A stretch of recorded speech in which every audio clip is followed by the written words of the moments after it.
Welcome to the 11th installment of Ear to the Ground, the Land Stewardship Project's audio magazine podcast.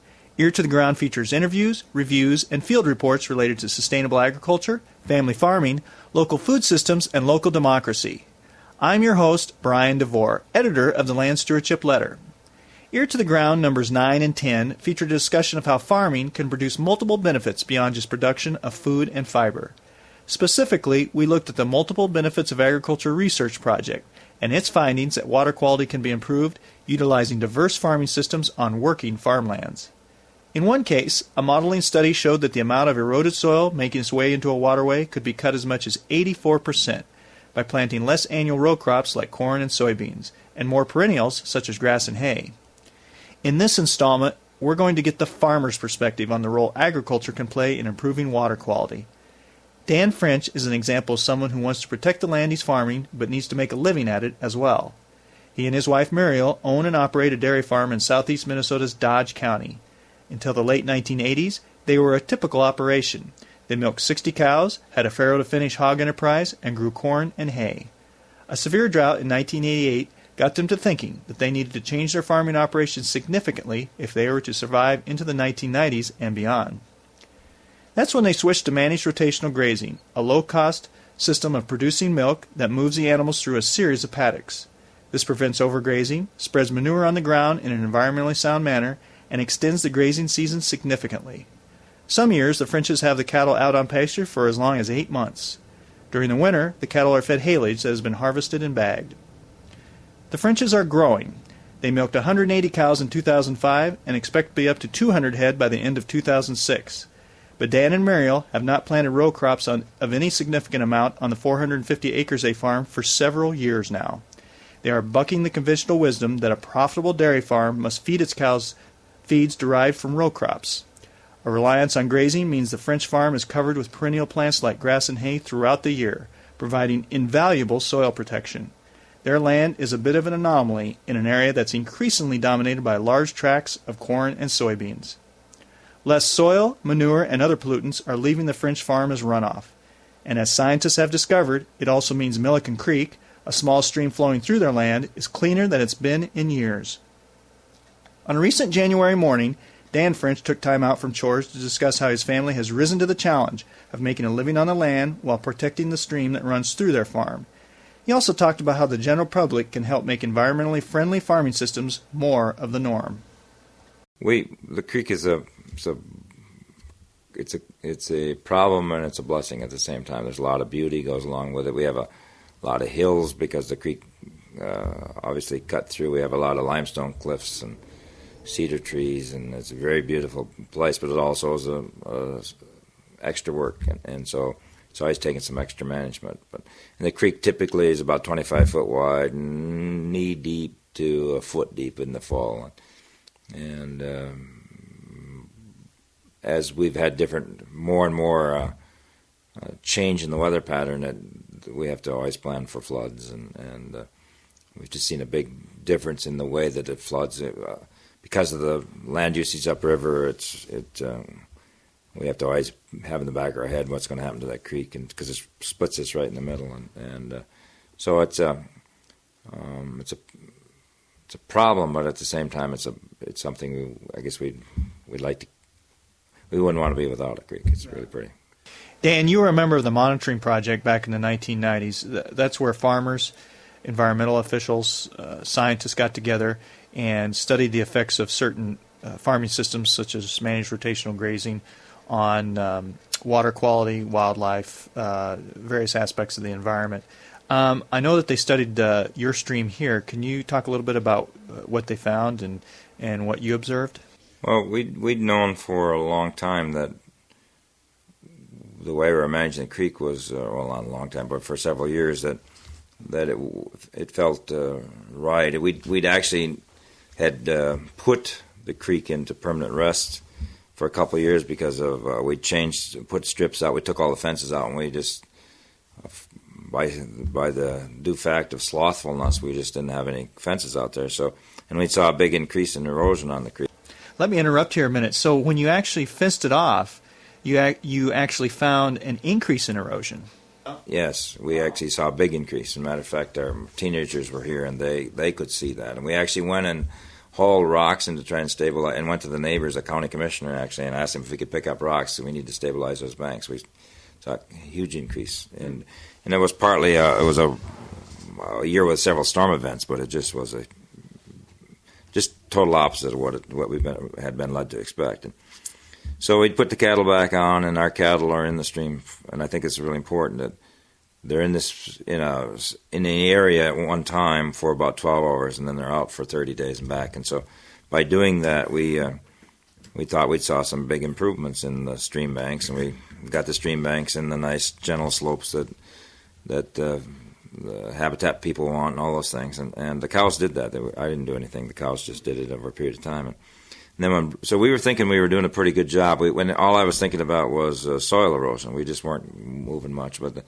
then Bruce came down and their teams, and they had some grad students start to do some fish counts and some macroinvertebrates and a bunch of names I can't pronounce counts. And what they found was a very healthy stream. And then it looked really good, and so we actually put a couple more sites in. And so we control about 2 miles of the stream. We're on both sides for almost 2 miles. There's just a little spot that we don't have one side of in that 2 miles.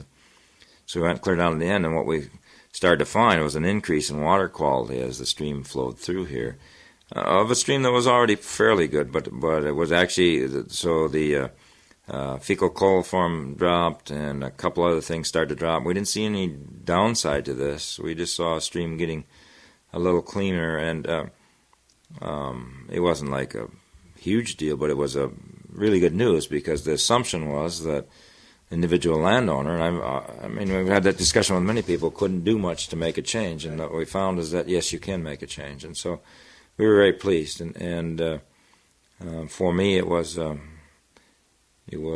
exciting time to find this stuff out. I mean, we thought we were doing a good job, but we actually were doing a better job than we thought, and it was just by accident. I mean, it wasn't like, gee, we sat down and planned this. It was just a series of interesting happenings that happened, and so we're really pleased with that. And what and part of the discussion we'd had in that team and with the habitat specialists is that every time that I had seen a tree on a riverbank in this part of, and I'm not saying this fits in a lot of other places, but we'd see increased erosion when they're at a tree, and sooner or later the water would just keep digging in there because it would shade the grass, and then it would start exposing the roots, and eventually most of those trees right on the riverbank would be eroded out and they'd drop into the river. And so we were just asking some questions about that, because it didn't make sense what they were saying, is that we needed to fence them off and plant trees. And actually got the DNR folks to go back and reread the original settlers' journals, and in southeast Minnesota there were big floodplains that were just grass,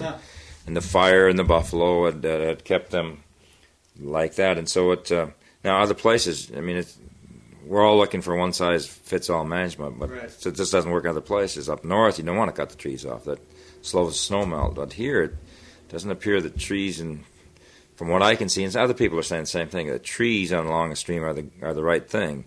This was meant to have a grass. And in Wisconsin, they found the same things. And times we're looking, when they go from grass to shrubs, the quality of stream starts to deteriorate, and when they go to the trees, it really starts to deteriorate. And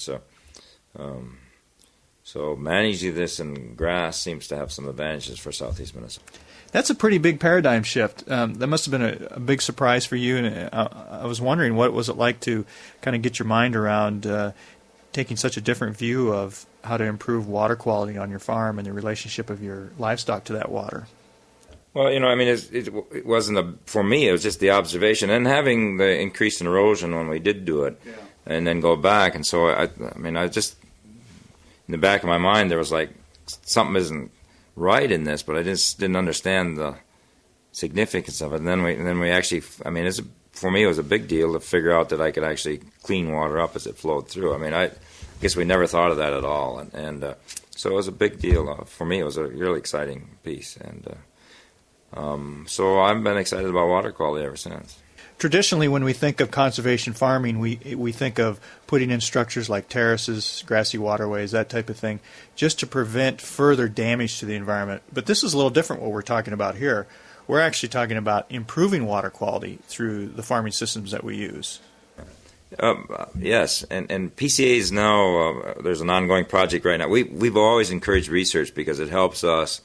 It also helps, I think, defend my right to do this. And so so PCA is now, Joe Magner, Howard Metnick from NRCS has gotten a grant, and they're actually in doing the measurements on the stream banks, and they're finding the same thing we found in the 90s, that I can do for nothing what they have to move heavy equipment in. And at one time, the cost was $75,000 a mile. I think it's more than that now, quite a bit more, to recreate trout stream. And then they have to do it over again, and I can do it for nothing and maintain it. And so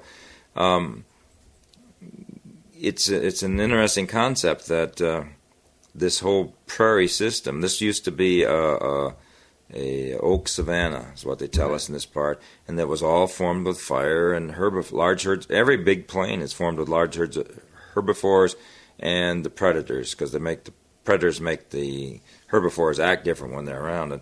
And so trying to figure out how to do that, and so it's encouraged me and given me incentive to keep trying to figure out how to mimic that when I'm doing this. And so it's been a very interesting change for us, and a lot of people are thinking and looking at it and trying to figure out what's that mean long term for policy, because I have some real problems with the fact that I think, and I said it publicly and don't always get good reception, that we're paying people to fence off streams in southeast Minnesota, planting trees, and we're going to be paying the same people to cut the trees down in the future. Well, it's great when you observe these changes right on the farm, but I guess the next step would be to try to get government officials, both on the state and federal level, who are in charge of regulating the environment, as well as who maybe have cost share funds available for putting in certain systems. I guess we need to convince them that cattle and streams can mix when done in a proper way. Have you had good luck getting them to come out, see what's going on, and kind of get them to shift their views of this? Well, it's the whole gamut of people. I think that government agencies, but before changing them, usually you got to work with, and we brought in some people from other nonprofits, and that's an ongoing thing, and the movers and shakers, because the lower guys, they see it and they want to make a change, but this is policy, and so policies are always slow to be enacted and very slow to be changed or modified when there's it's just hard to do, and it's nobody's at fault. It's just a system that.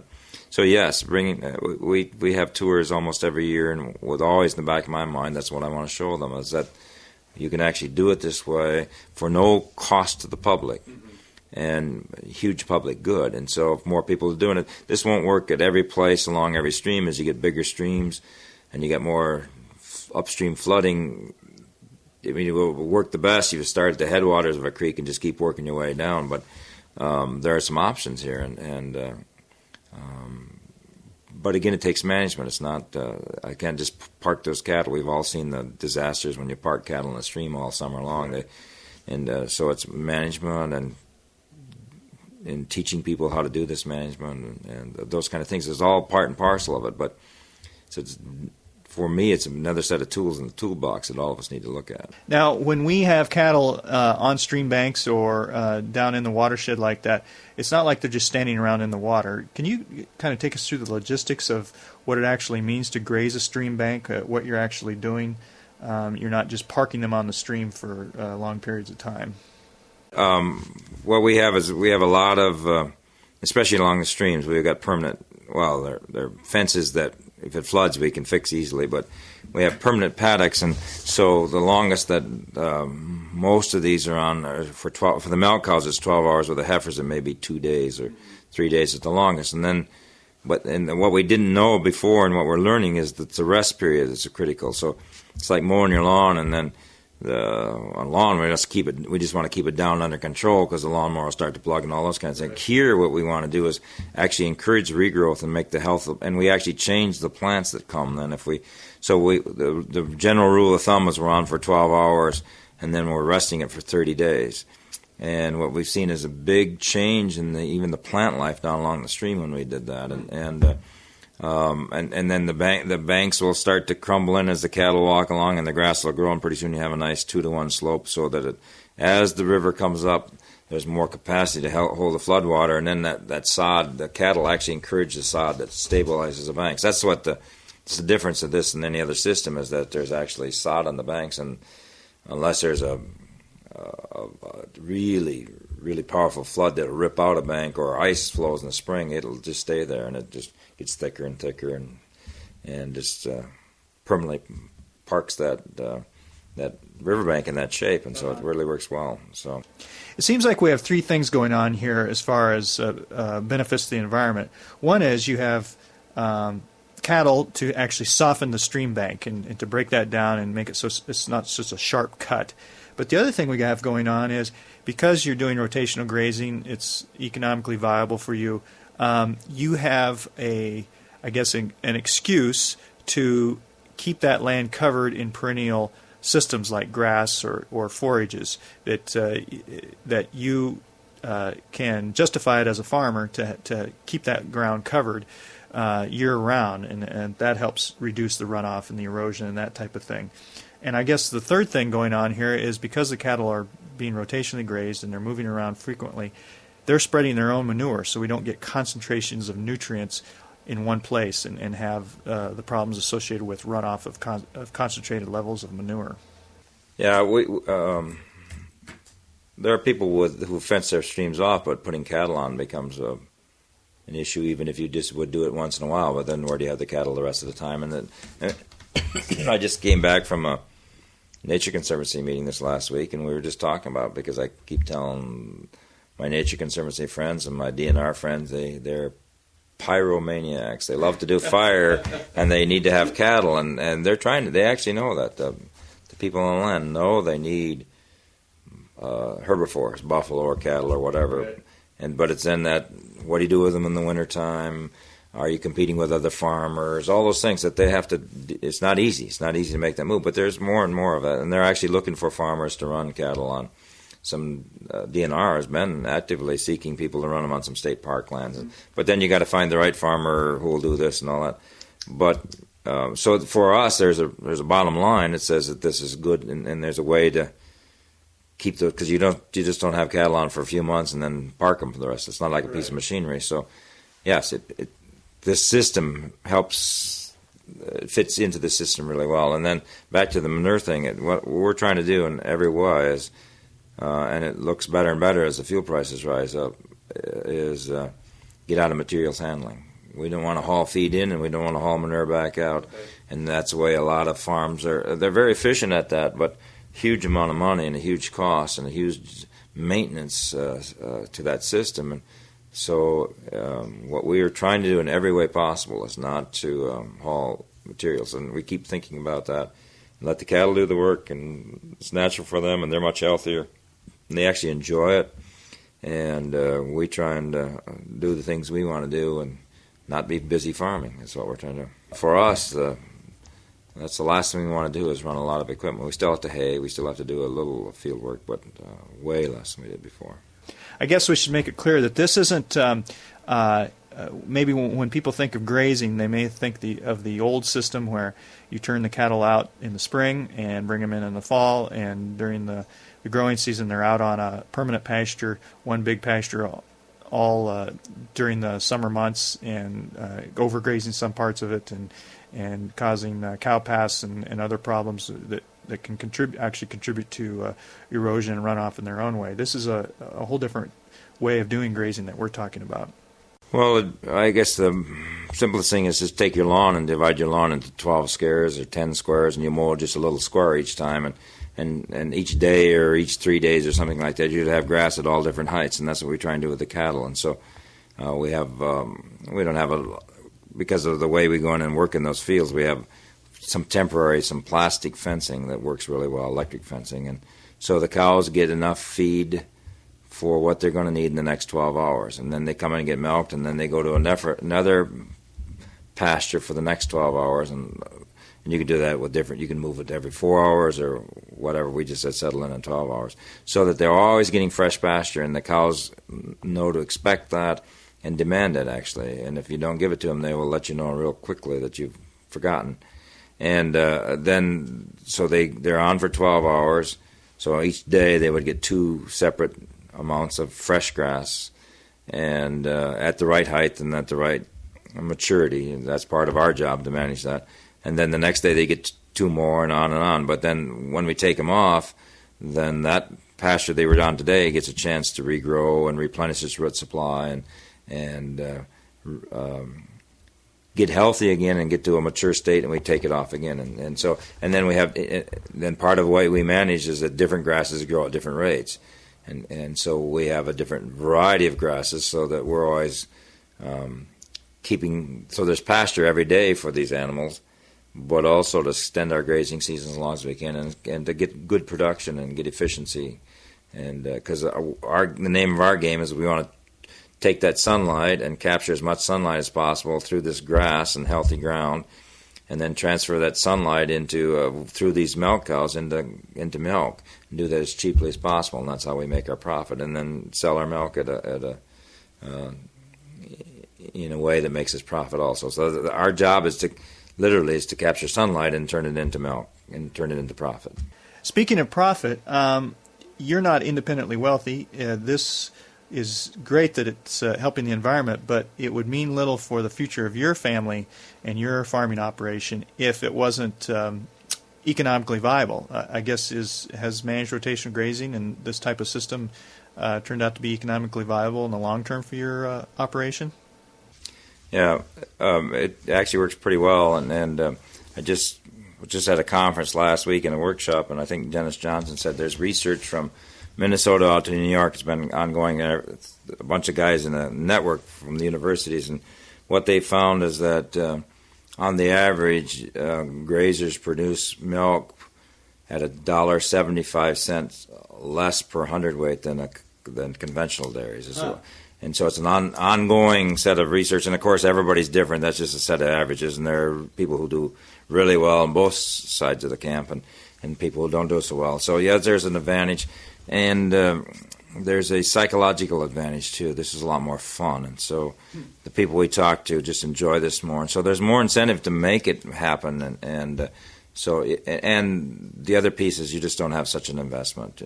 A new dairy, especially confinement dairy, is millions of dollars, and we talk to young people all the time who are trying to get started, be on their own, and they just have way less investment to do it this way. And so the less you have invested, the more you can change and adapt and move as you need to, and be ready to meet the different changes in the marketplace. And so we just think economically it's got a lot of future. You've talked a little bit about this being a public good and trying to make some of these changes through government policy, but more and more in recent years, we've also seen that consumers can support this type of farming through some of the decisions they make when they go food shopping. And I know you've gotten together with some farmers in the area to create a co-op to kind of add value to your grass-based dairy products, and it's been a way for you to get rewarded through the marketplace for doing a type of farming that protects water quality. Can you talk a little bit about that? We have a thing called the grazing group, because it's really hard to get information when you're not in the mainstream, and so we get together on different people's farms once a month, and it's broken up into kind of geographic areas just because of the travel.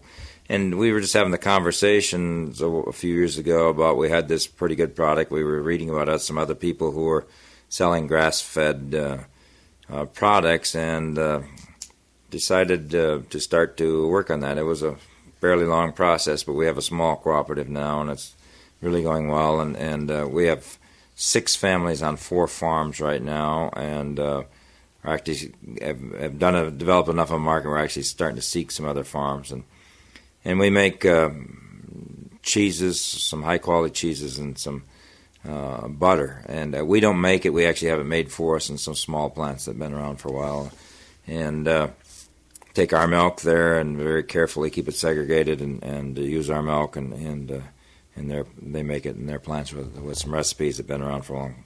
And we've been blessed, I guess, because the recipes and the milk, and we have some really good products, and we've won some awards, but there's more and more people like us, and there's people who have beef, grass-finished beef, and there's hogs on pasture and chickens on pasture. And we just know a lot of folks who are doing that, and eggs and milk and all of the dairy products and those kind of things. And so a lot of meat, and people are, it's a growing industry because the consumers want to know where their food's coming from, and they want the health benefits from grass-raised products or animals, and many of us are also going organic along with the grass-based, and probably most of us were operating that way and don't like the paperwork, but it's also another way to let the consumer know what we're doing and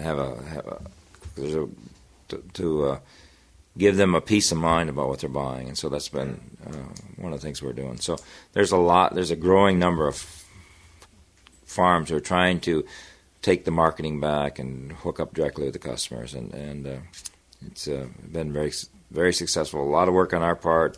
Customers have to search us out, so it's more work on their part. They may have to drive to get it, or they may have to find a certain store or request it in the store. But they're very fast-growing segment of the food industry right now.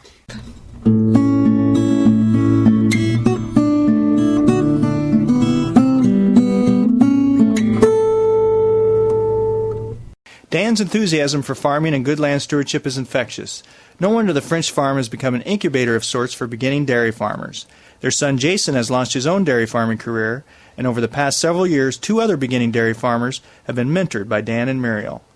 To read more about the French farm and their beginning farmer protégés, go to www.landstewardshipproject.org, click on the newsroom, and follow the links to the LSP in the news page. There you can scroll down to a successful farming article called Beginners Build a Herd. For details on the Pastureland Butter and Cheese Cooperative Dan and Muriel market milk through, see www.pastureland.coop. That's www.pastureland.coop. Pastureland products are certified as sustainably raised by Food Alliance Midwest, which can be found at www.foodalliance.org. That's foodalliance.org. For more on the multiple benefits of agriculture project, see landstewardshipproject.org/programs_MBA.html. That's landstewardshipproject.org/programs_MBA.html. There you will find papers, articles, and graphics that tell the story of how diverse farming can have a positive impact on the fish in our streams, our rural communities, consumers, and more. You can send your comments, criticisms, and suggestions about this podcast to me, Brian DeVore, at bdevore@landstewardshipproject.org.